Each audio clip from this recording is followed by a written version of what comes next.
Sharks,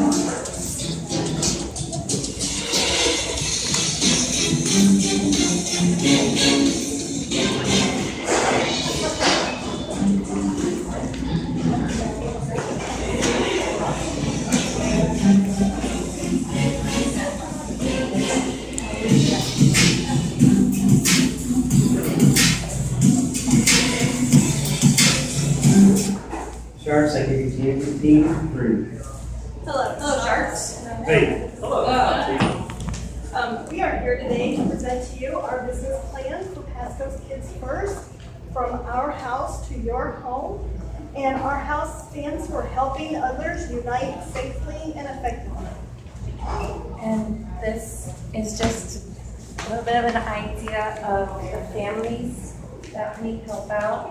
And it's just to ensure them of a loving and a safe home. So I just wanted to give you guys this just to focus. This is our main focus, is the children and the families that we are trying to help out. Good afternoon, Sharks. We'd like to tell you a little bit more about Pasco Kids First, our business plan, and what we offer. Up here are our staff members, and we each work in different aspects of Pasco Kids First. And I want you to know, again, that we are fully committed to what we do, and we work in this agency day in and day out to help families. One of the foundations of our organization is our services. We provide prevention, assessment, early intervention, and intervention services through our Child Protective Teen Investigation Services, through Healthy Families, as well as through our Sexual Abuse Treatment Program, where we also feature trauma treatment. Those services are all evidence-based practice. We are certified as represented by our funding sources and our continued funding support. We provide services to children of every denomination, race, ethnicity, and even language, Spanish and English. Like she said, that our staff is completely trained. We spend several hours getting fully trained. We have diverse staff. We have strong involvement in the community. So with our services, part of our day-to-day service commitment, what we provide for our services, we have a strong working alliance with not only our different departments inside of Pasco Kids First, but also with community providers and community-based care agencies.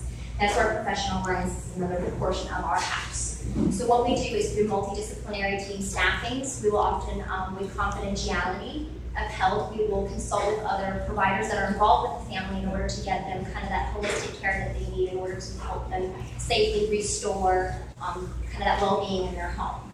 We also have partnerships with community members that are not clinical, as well as other business partnerships in order to help disseminate information to our community, to raise community awareness about child maltreatment and child abuse, as well as to partner for securing some of our future funding and services for our children and families. We also pride ourselves in our community outreach, where we are, where we basically go into the community through a variety of health fairs and other promotions to provide information to the community at large, to our families, to our children, to raise, again, awareness about abuse and maltreatment. And finally, we have several business opportunities for, again, other community providers that may be non-clinical and partnering with us and working with our board members to, again, secure some of these services for our families. Our services are covered at no cost to our families. We have a variety of funding sources that are at a state and federal level. We get money from the Department of Health, as well as from the Children's Advocacy Center and the Crime Victims Compensation, which are federal dollars that again help our services be at no cost to our families, which of course to our business providers and to you Sharks, what that's going to mean basically is that we have a history of having stable funding for all of our services.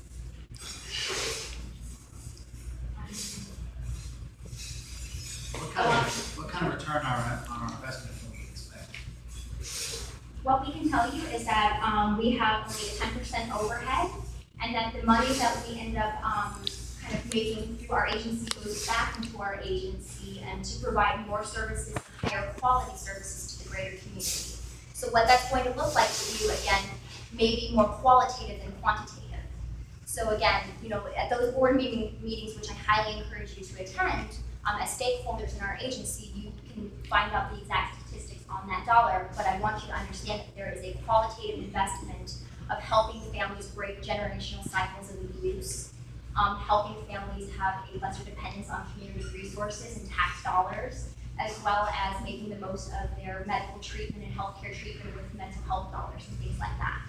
Besides tax dollars, what else have you done to raise additional financial resources?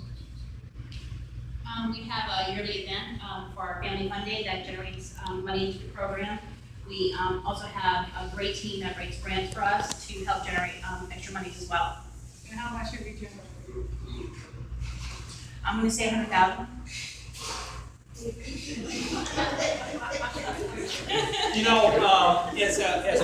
As a philanthropist, I'm really interested in investing in big ideas that get big results. And I'm wondering, are you big enough as an organization to get really big results? And are you open to working with others to get really big results?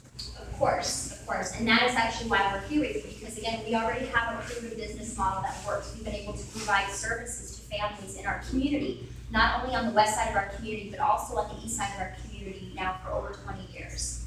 With that being said, our vision, our dream to expand Pasco Kids First is quite large. However, we will also, while we may not be able to fully expand our reach in what we do because we specialize in certain services, child abuse and maltreatment, we look to other community providers to kind of help us take that dream forward, to have more community awareness, to help put other prevention methods like in schools and education, things like that into practice. So again, the clients that we're getting referred to for intervention decreases over the long term. What's up with the dollhouse? That was our attempt to kind of help model for you, which I only have 2 hands here, to kind of help model for you, again, part of our model basically of our house. So again, what we're really looking for is we're looking for an investment in our house so we can help homes of our families, the children and the families that are there in front of you, those little plastic dolls, safer and more effective for that. What happens if, as an investor, I disagree with what you think needs to be done? How are we going to resolve that? I would strongly encourage you. We have a wonderful team of directors that are our board members. I know that they do involve stakeholders in those meetings as well, and I would strongly encourage not only your financial commitment and your investment at this point in time, but a continued investment and dedication to seeing us through over the long term, including, again, participating in those board meetings. What kind of growth have you guys had since the beginning? Well, as speaking for the Healthy Families Program, I'm one of the longtime staff employees there since 1999. And in the beginning, it was our vision to serve a certain pocket of area, which we did, and we excelled very, very well at that. And then we moved on. We saw that there was a need for services in a different county. So we expanded services into Hernando County in 2008, I believe it was. And we serviced the entire county. Then we had a budget cut. And it was a huge budget cut for us, where we had to stop servicing. We had to lose 2 of our teams and stop servicing a great portion of that area. Moving forward, we hope to restore our funding to go back to service all of that county and Pasco County as well. So what you're saying, you've gone backwards? Yes, because of lack of funding. How would you work with me to create a collaborative rather than competitive environment? Can you repeat that? How would you work with me to create a collaborative versus a competitive environment?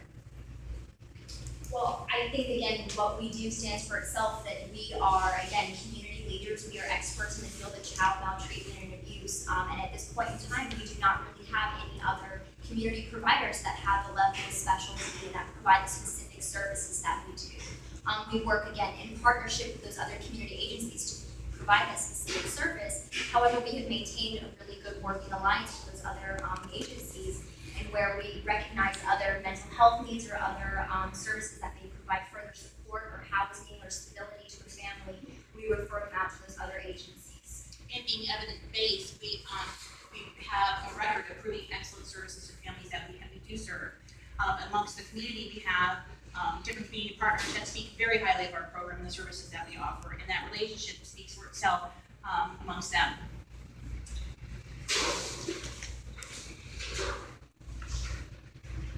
Any other questions, Sharks? Sharks, we really appreciate your time, and again, we just ask that those little children that they're in front of you, I know that what we're kind of asking for is a leap of faith, and more so than a quantitative return on your dollar, we are looking for you to believe in a qualitative return, which again is preserving healthy families and safe families from now into the future. Thank you. Thank you.